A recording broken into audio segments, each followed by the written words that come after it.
Economía Hoy, con Gerardo Corrales. Democratizando la educación financiera.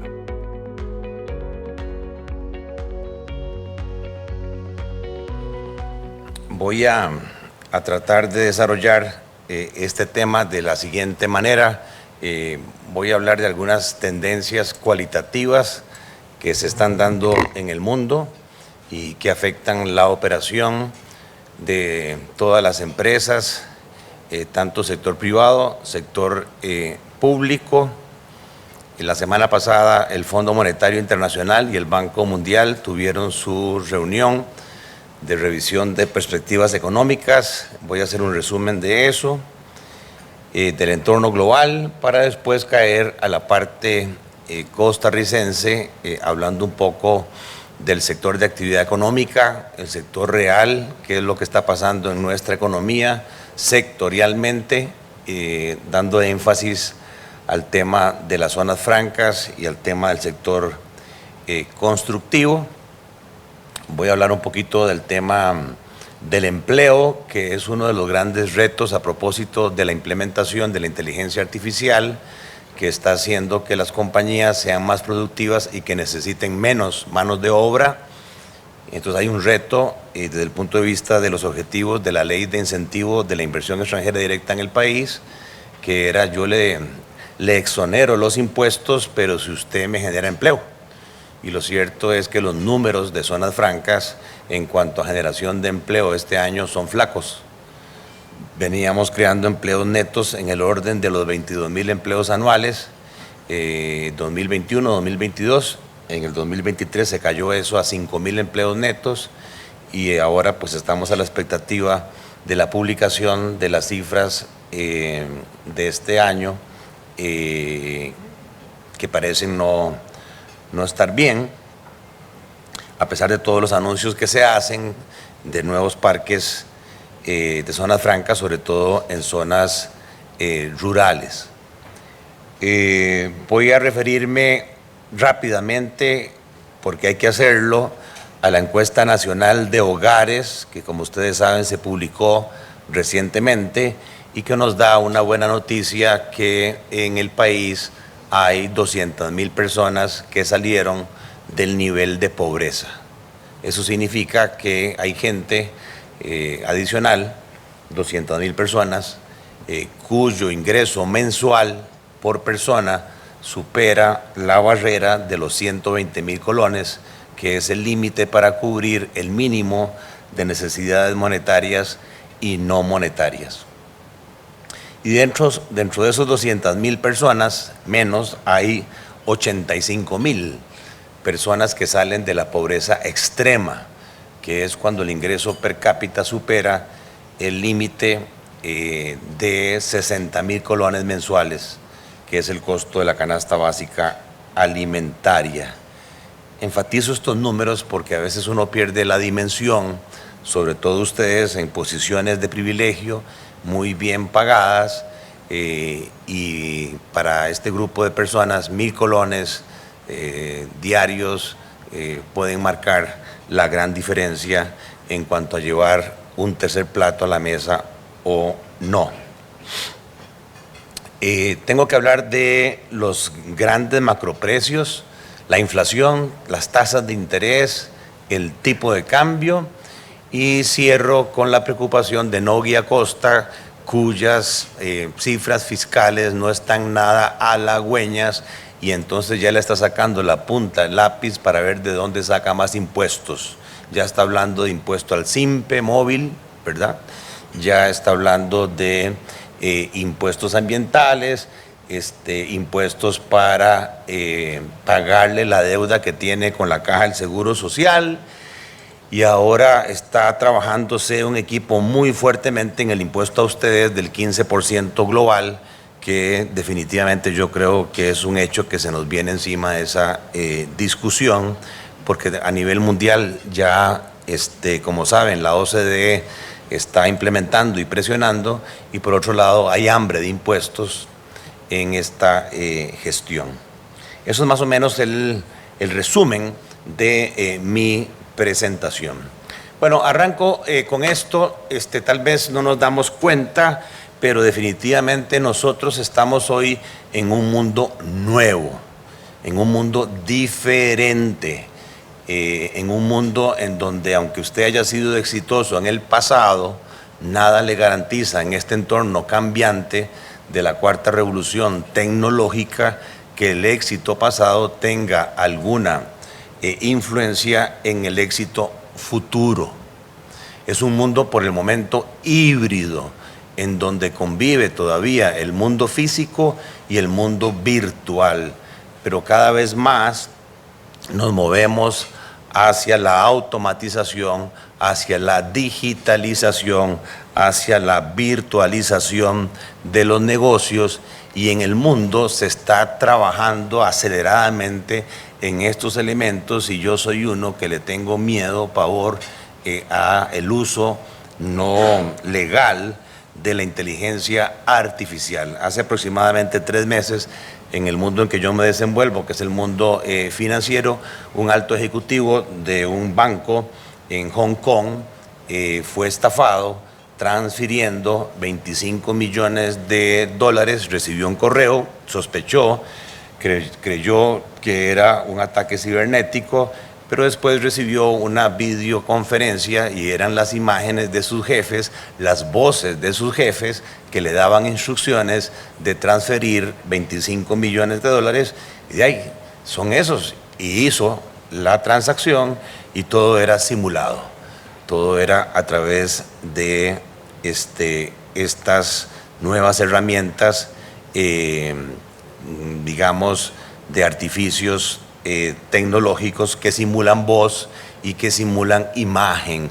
Esto ya no es una cuestión de un correo, ahora es una cuestión de hacer la llamada para validar si efectivamente son los que dicen que son. Los llaman ahora alucinaciones cibernéticas, alucinaciones cibernéticas. Bien, en este mundo nuevo hay 2 elementos fundamentales.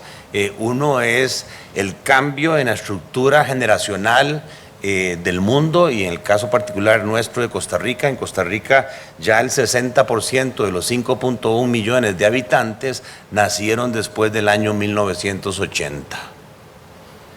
Viendo aquí un poco este foro, quizás los caballeros de aquella mesa y yo somos los más viejos, ¿no? ¿Verdad? Bailamos con John Travolta y con Olivia Newton-John y los Bee Gees ya todos muertos. Somos baby boomer. Mi generación, baby boomer, yo en el puro límite, noviembre 63, ya lo que queda es el 18%. Por eso yo no he dejado el físico de los periódicos, porque lo que hago primero en las mañanas es ir a los obituarios, a las esquelas. Mira, yo lo conocía, se murió, era amigo mío, compartíamos, ¿verdad? Sino que hay una generación después de la baby boomer, que es la generación X, del 64 al 80, después tenemos las generaciones de Y y Z, los millennials y los centennials, que literalmente nacieron en la nube, y por lo tanto están acostumbrados a servirse sus bienes y servicios a través de las plataformas virtuales, y nosotros tenemos que aprender eso. Y en segundo lugar es la proliferación de los dispositivos móviles, en donde ya los teléfonos celulares, las computadoras, las aplicaciones están capturando la data, capturan la información. Nosotros creíamos que buscábamos en Google, jamás nos imaginábamos que Google nos busca y nos encuentra a nosotros. Es al revés. Zuckerberg maneja los datos, por lo tanto la privacidad prácticamente se pierde, y entonces es posible ya con estas herramientas, haciendo un buen uso, hacer propuestas de valor tailor-made, o sea, a los gustos y preferencias de nuestros clientes. Y me encanta para mí Spotify, que es mi aplicación preferida, por cuanto después de cierto tiempo el machine learning, la inteligencia artificial, el robot que tienen ellos, permite conocer mis gustos y preferencias y sugerirme playlists. O en el caso de Netflix, yo padezco el reflujo, a veces digo Nexium, es Netflix, ¿verdad? Me sugiere el tipo de películas, ¿verdad? En función de lo que yo he visto. Bueno, hacia eso vamos en este mundo nuevo. Bueno, ya lo decía, si usted cree que ha sido exitoso, usted está muerto. El éxito pasado no tiene ninguna explicación. Esto es un profesor de MIT y en mi caso en particular, yo puse ahí una serie de muertos. Barings, que era el banco inglés más viejo, que se vendió por $1, lo quebró Nick Leeson, básicamente especulando en los mercados financieros internacionales. Y lo mandaron 20 años a la cárcel, ya salió, tiene 42 años, y hoy se dedica a dar charlas de control interno, ¿verdad? Lehman Brothers, Bear Stearns, Silicon Valley y pues casos más recientes aquí de nuestras latitudes, Coop Servidores, cuando el diablo se hace presente, ¿verdad? Y la alta gerencia y los consejos de administración dicen sí a la corrupción. Hasta una sala de meditación tenía el gerente general. Extraño, en mis tiempos de gerente general yo hubiese pedido una sala de meditación con marihuana seguro, pero no sé cómo es que se medita. Y en el caso de Decifin, también, y mucha gente, tanto a nivel empresarial como a nivel personal, acudiendo ya post-mortem, recibiendo quizás el 50%, 40% de sus ahorros, diciéndome, mire, es que yo quiero ahora que me asesore porque yo no sabía nada de lo que era la suficiencia patrimonial, no entendía qué era eso.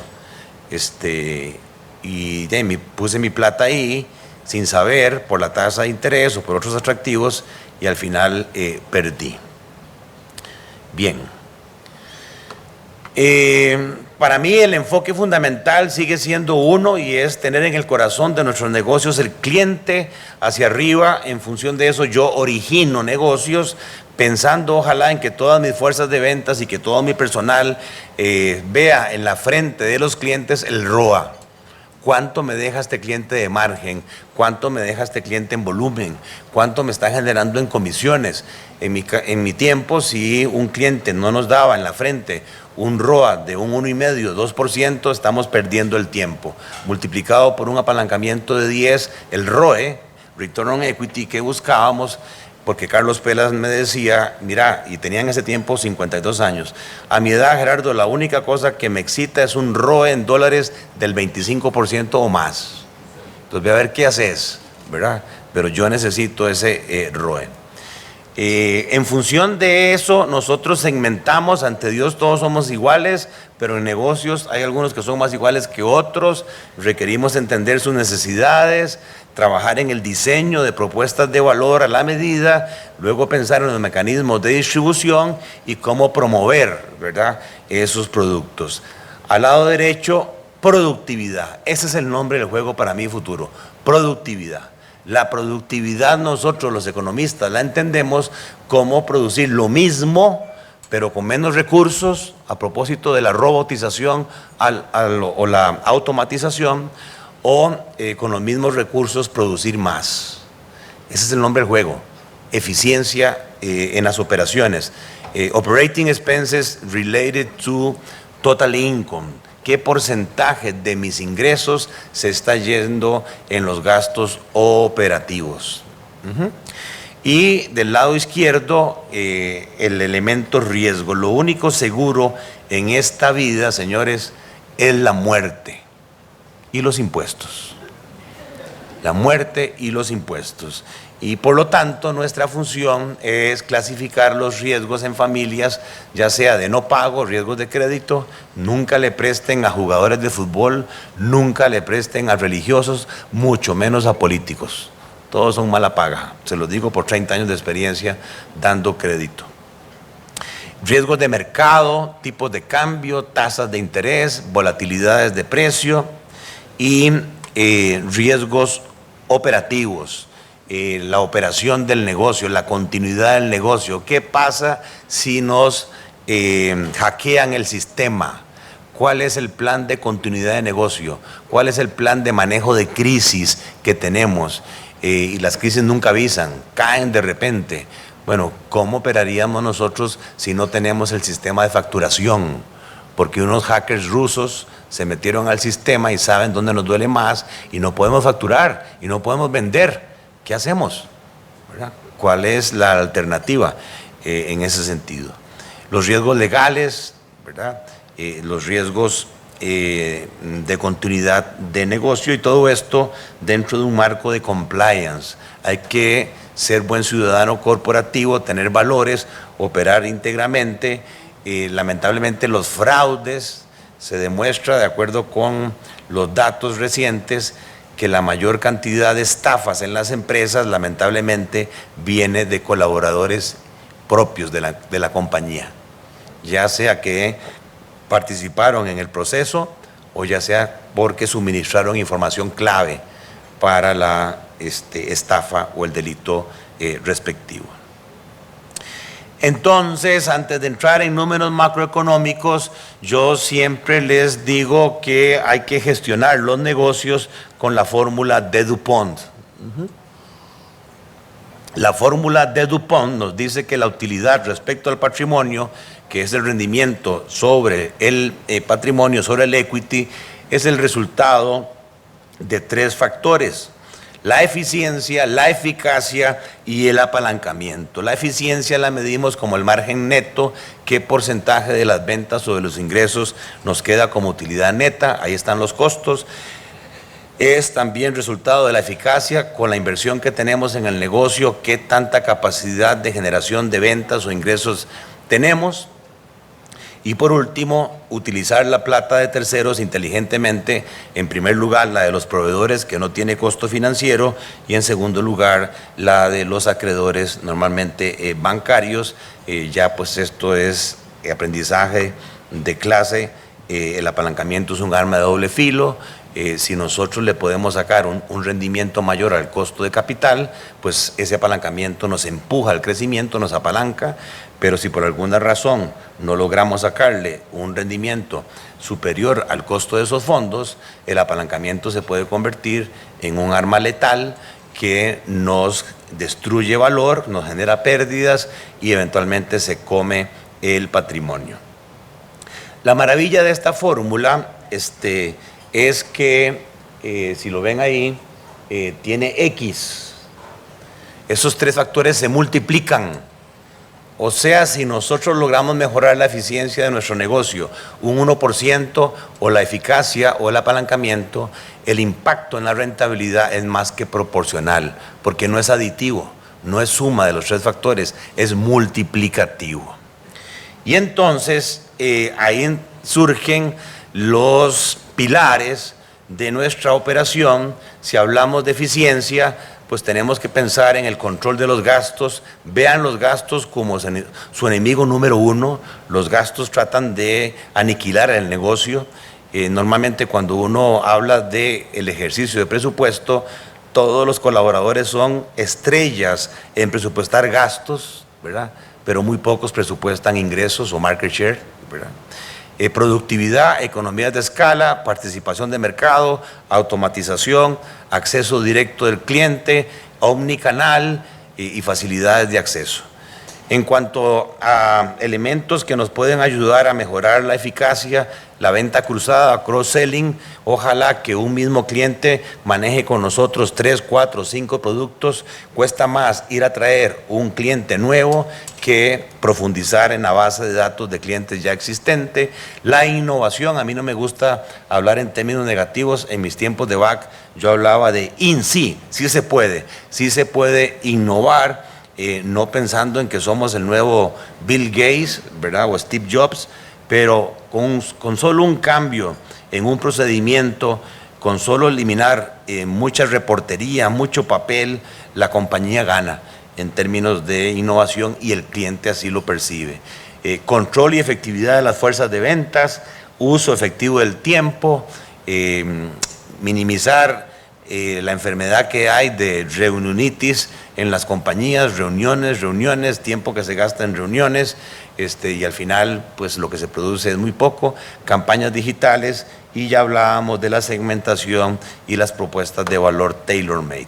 Desde el punto de vista de los riesgos, ya lo dijimos, el cybersecurity, las selecciones de riesgo en cuanto a modelos de inteligencia artificial que nos permitan minimizar pérdidas, la recuperación de las cuentas por cobrar y el manejo de los riesgos operativos, los riesgos de mercado, y para mí el fundamental, cuesta mucho hacerse una buena reputación. En mi caso en particular, son casi 35 años de vida profesional, ya estoy en los 60 años, me quedan 10 tal vez, ¿verdad? Y chao. Y entonces, si uno le dice que sí al diablo, mi abuela me decía, tenga cuidado, si se porta mal le sale el diablo, y le decía, el diablo tiene cachos, tiene cola, huele a azufre, es rojo. A mí nunca me salió ese diablo, pero en la operación del negocio, claro que me salía el diablo. Hay unos diablos carnales muy buenos, no mentiras, eso no. Pero también hay diablos del dinero fácil, ¿verdad? Y el dinero fácil está entre nosotros. No me canso de decirlo, ¿verdad? Y lo digo pues públicamente. El narcotráfico está metido en Costa Rica fuertemente, ¿verdad? Ahí está el diablo. Y están las propuestas de valor para conseguir la buena casa, el BMW, el Mercedes-Benz, los viajes, el yate, etcétera, si uno le dice que sí al diablo, ¿verdad? Pero tarde o temprano la jarana sale a la cara y uno puede ir a parar al Buen Pastor o a la Reforma, pero lamentablemente los que sufren son los inocentes que trajimos a este mundo, que son nuestros hijos, que no merecen ese futuro porque la mamá o el papá le dijeron que sí al diablo. Entonces hay que cuidar la reputación, cuesta mucho, 30 años hacerse una buena reputación, pero usted en minutos, si le dice que sí al diablo, puede tirar todo por la borda. Cuando uno piensa de esa manera, piensa dos veces antes de cometer un error, y hemos visto cómo en este país cada vez más figuras públicas privadas caen en esas tentaciones. La digitalización es la principal razón por la que cerca de la mitad de las compañías en el Fortune 500 han desaparecido desde el año 2000. Esto es impresionante. No lo digo yo, lo dice el CEO de Accenture, en cuanto a que quien no se monte en esta onda de la digitalización difícilmente va a poder seguir compitiendo a futuro.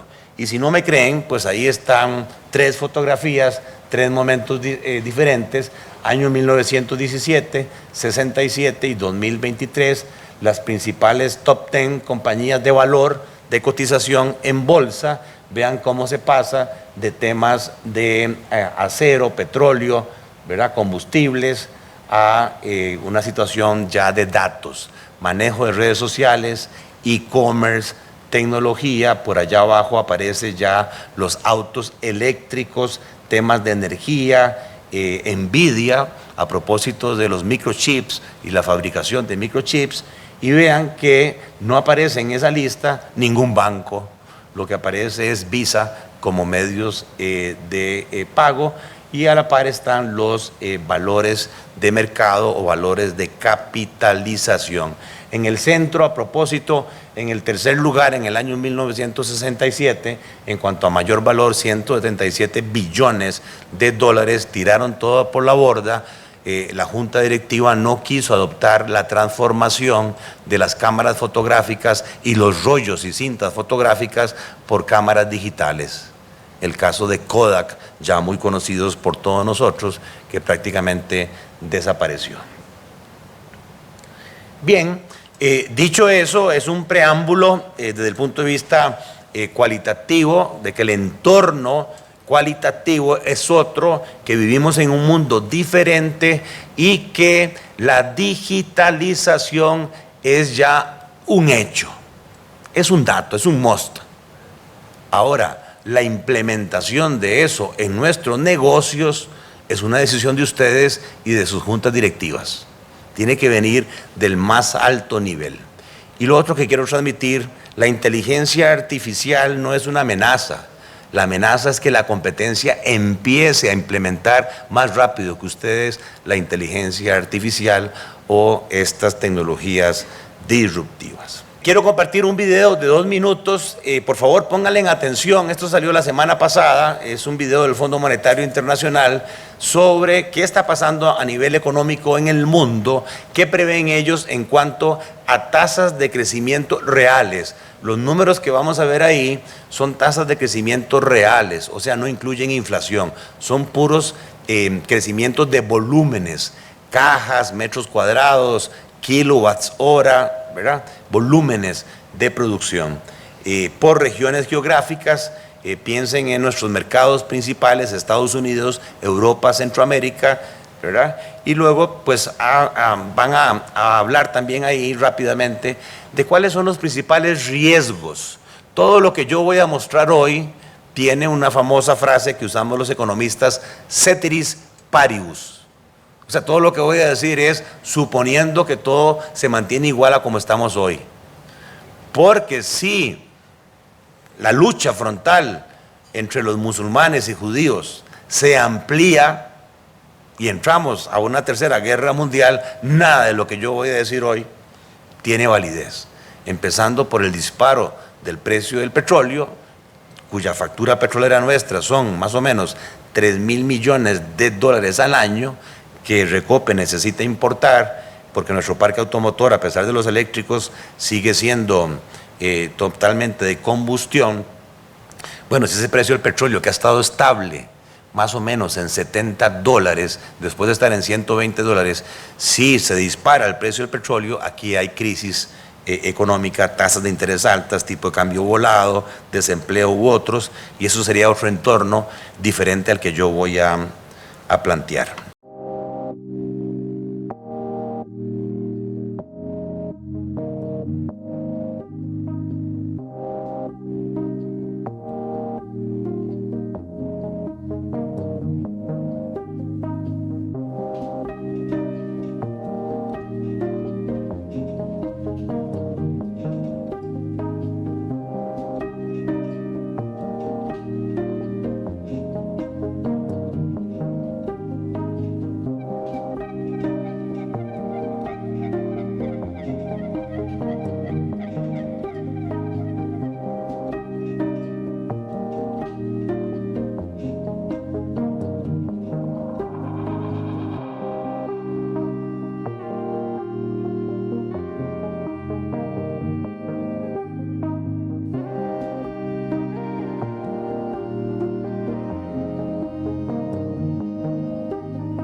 Bien, el Fondo Monetario, el Banco Mundial, la OCDE coinciden de que el mundo va a seguir creciendo, pero que estamos estancados en cuanto a que la tasa de crecimiento no se acelera, se mantiene en 3.2. Tengamos eso en mente porque ahora vamos a hablar de algunas otras tasas de crecimiento y eso es la referencia a nivel mundial. Repito, crecimiento real. Vimos cómo nuestro principal socio comercial, los Estados Unidos, a pesar de la incertidumbre, que ya no es incertidumbre ahora el 5 de noviembre, entre Trump y Kamala, pues sigue creciendo, hay un poquito de desaceleración, pero que los Estados Unidos, con ese Producto Interno Bruto de varios trillones de dólares, crezca al 2.5, 2.8, son tasas muy buenas. Y hoy salió una buena noticia ahora en la mañana de que la inflación se volvió a caer en los Estados Unidos y eso es un buen mensaje para que el FED, el Banco Central gringo, afloje un poco más la política monetaria y reduzca las tasas de interés que ya redujo en 50 puntos base hace aproximadamente 22 días.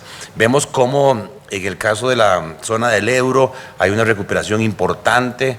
Fueron quizás las economías que más sufrieron con la pandemia y con la guerra de Ucrania-Rusia. El punto de vista optimista es que hay recuperación de esos mercados. La China más o menos se mantiene estable. Hay un problema en la China con burbujas de real estate que eventualmente podrían cambiar esas tasas de crecimiento, y destaca un nuevo, digamos, gigante económico que se prevé como una tercera potencia mundial, que es el caso de los indios. A veces yo digo hindúes, pero no, es incorrecto porque hindú es una religión, indios es la nacionalidad de los ciudadanos de la India. Ahí tenemos ya los datos más cercanos a nosotros. Puse en rojo el mundo con 3.2. A la derecha están muy orgullosos nosotros. Ayer por fin sacamos el pecho los apricistas, los ganadores. A la derecha, a propósito del clásico, está calentando el sábado. Y destaco República Dominicana, gran competidor nuestro, los dominicanos, ¿verdad? Vienen creciendo muy bien, mantienen una tasa de crecimiento del 5%, están siendo competitivos en Shared Service Centers, a propósito de zonas francas, están siendo competitivos en turismo, tienen muy lindas playas, ¿verdad? Saben de turismo, reciben más turistas que nosotros y crecen al 5%. ¡Viva la libertad, carajo! Es impresionante lo que Milei, para mí está loco, pero ahí le está saliendo todo. La inflación la bajó de hiperinflación, ya la tiene controlada y se proyecta un crecimiento en el 25 de un 5%, cosa que hace rato no la veíamos en Argentina. Y en el caso particular nuestro, yo quiero ver la conferencia del miércoles en el año 2025, ¿verdad? Porque ya no somos el jaguar, ¿verdad? Nicaragua nos gana Guatemala, Honduras y Costa Rica, que se prevé que siga creciendo 3.5, pero ya no el 5%, el 4%, ahora 3.5. Se nos viene desacelerando nuestra economía, y lo que más chicha me da es que esto se lo advertimos al señor de Zapote hace rato, cuando le dijimos, vea, si usted continúa con esa política monetaria y esa política cambiaria, va a asustar a la gallina de huevos de oro, porque vamos a perder competitividad al dividir, ¿verdad?, colones ya no entre 600, sino entre 480, no sé para qué tipo de cambio vamos ahora a fin de año. Y nos vamos a hacer mucho más caros, un sitio más caro en un mundo competitivo y abierto. Pero lamentablemente oídos sordos, entonces estamos pagando ahí las consecuencias.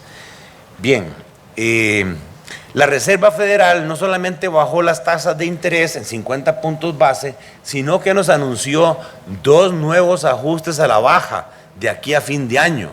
O sea que en un periodo muy corto, las tasas de interés internacionales bajaron 100 o van a bajar 100 puntos base. Eso quiere decir que en el año 2025 la plata va a estar más barata, el precio del dinero va a estar más barato. Quiere decir que si usted tiene que endeudarse, aguántese un toque, porque hacia adelante va a ser más barato tomar un préstamo. O prepárese para refinanciar con su banco las condiciones de financiamiento buscando tasas más bajas. Y si usted tiene que ahorrar, entonces amarre ya tasas de interés altas por 1 año, 2 años, 5 años, porque las tasas de interés van a volver a bajar. Nunca antes habíamos visto tasas del Tesoro americano de 1 año, estuvo al 5%. Bueno, aquellos que lograron amarrar en los títulos más seguros del mundo una tasa del 5% anual, a largo plazo, en buena hora, porque las tasas van a seguir bajando ahora en el 2025. Entonces, muchos proyectos que antes no eran rentables, ahora sus tasas internas de retorno sí van a superar el costo de capital, y se esperaría que en el mundo haya mayor inversión y que a su vez los consumidores al haber tasas de interés más bajas con los créditos que tienen, sus cuotas de préstamos bajen y les liberen flujo de caja. Entonces va a haber mayor capacidad de compra. Y si a eso le unimos que la inflación, que es la que destruye el poder de compra, va a ser más baja el próximo año, también es un impulso al poder de compra. Entonces ya más o menos les voy pintando un panorama más positivo en el 2025 económicamente de lo que hemos tenido en otros años. En el caso nuestro Banco Central bajó las tasas de interés 0.5, después la bajó 0.25, lo que es la tasa de referencia del Banco Central, tasa política monetaria, y está demostrado que el periodo de ajuste a las tasas de mercado aquí toma más o menos 3 meses. Entonces hay que esperar que esas reducciones se den en los próximos 3 meses en la tasa básica pasiva y que por lo tanto las tasas de interés de 1.200.000 personas que tienen créditos en el sistema financiero bajen y de 30.000 empresas que tienen deudas en el sistema financiero bajen.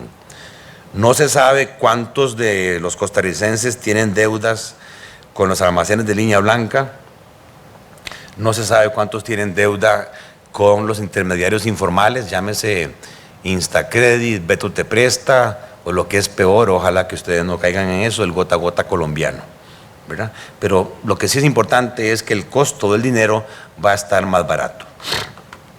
Ahí tienen un índice de costos alimentarios.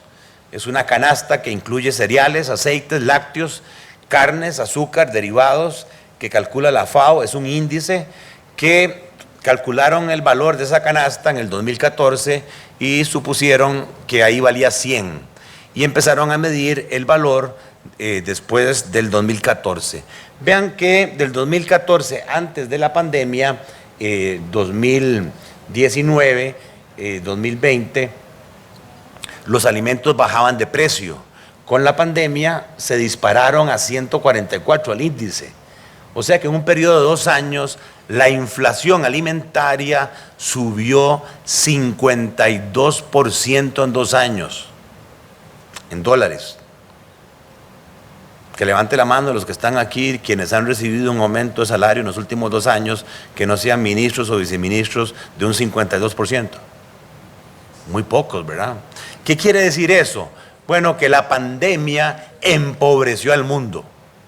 Millones de personas entraron en pobreza, y en pobreza también extrema, por el aumento en el precio de los alimentos. ¿Cuál es la buena noticia? La buena noticia es que pareciera que el fenómeno inflacionario alimentario también empieza a bajar, pero cuando ustedes ven la pendiente de esa caída, es menos empinada que la de la subida. Vean que la reducción de septiembre del 22 a septiembre 24 es de un 17%. Han caído, sí, los alimentos, pero aún siguen estando arriba un 26% del costo de los alimentos prepandemia que había en el 2019. Por lo tanto, es de esperar que los alimentos sigan bajando de precio. Ahora, los comerciantes, amigos míos, son muy vivos y entonces dicen, mira, sí es cierto que internacionalmente los alimentos han bajado de precio, pero como yo tengo un inventario que compré a precios más altos, todavía no bajo los precios. Y ese cuento dura, ¿verdad? Obviamente lo que están haciendo es aumentando sus márgenes. No le están trasladando todo el beneficio internacional de caída de precios. Me estoy refiriendo, para no decirlo con pelos y señales, a los supermercados, sean los oficiales o sean los chinos, ¿verdad? Están sacando jugosas utilidades de esta caída de precios alimentarios. Tengo el costo de transporte, un contenedor de 40 pies de la China a los Estados Unidos. Vean que venían bajando los precios. Recuerden que tuvimos una crisis de contenedores que disparó el precio de un contenedor de 40 pies a casi $20,000. Un buen amigo mío, en lo personal, no en lo futbolístico, cuando eso sucedía me decía, mira Gerardo, es que resulta ahora más caro el transporte que lo que viene en todo ese contenedor, que son un montón de cochinos leones. Joseph, ¿verdad? El presidente de la Liga Deportiva Alajuelense. Y de repente, de nuevo, el precio del transporte internacional empezó a subir. ¿Por qué nos importa esto? Porque el 80% del comercio mundial se da por la vía marítima. Y entonces si esto sube, definitivamente la inflación vuelve a subir. Y hubo preocupación, vean que en mayo de este año el precio del transporte pasó de $2.800 a $6.000. Y sucedió que en Yemen hay una milicia que se llama los huatíes, que se declararon enemigos de Israel. Entonces, sobre todo barco de bandera de país amigo a Israel que pasara por el estrecho del Mar Rojo fue un misil. ¿De qué iban a ser los capitanes de barco?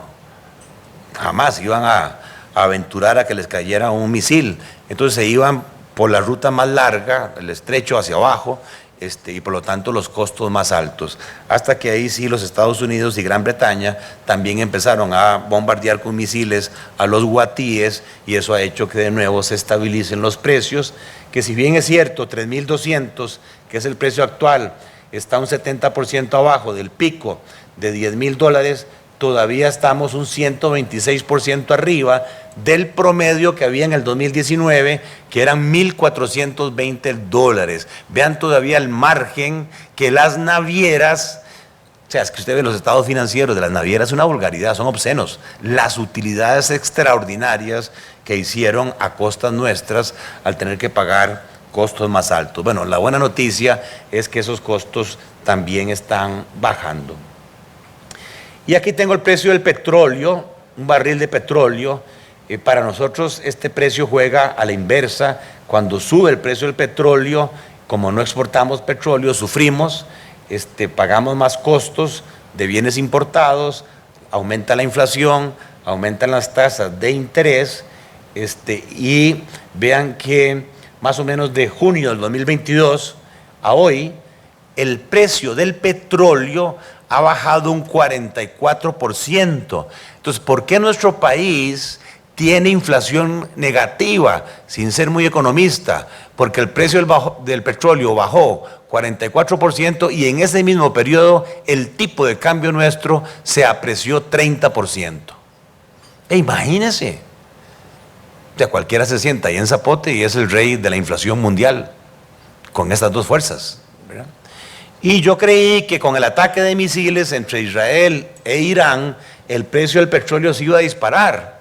Y vean qué interesante, de diciembre, que estuvo en 74, a hoy está en 67.64. Más bien ha bajado el precio del petróleo, o sea, se ha reducido un 8%. ¿Qué anticipa esto para nosotros? De que la fuerza de demanda de divisas no va a darse mientras el precio del petróleo no aumente por este lado. La demanda de dólares no parece que vaya a subir. Y si por el contrario sigue habiendo una gran cantidad de oferta de dólares, ¿qué podemos esperar con el tipo de cambio? Para adelantarme, que se siga apreciando. Que se siga apreciando.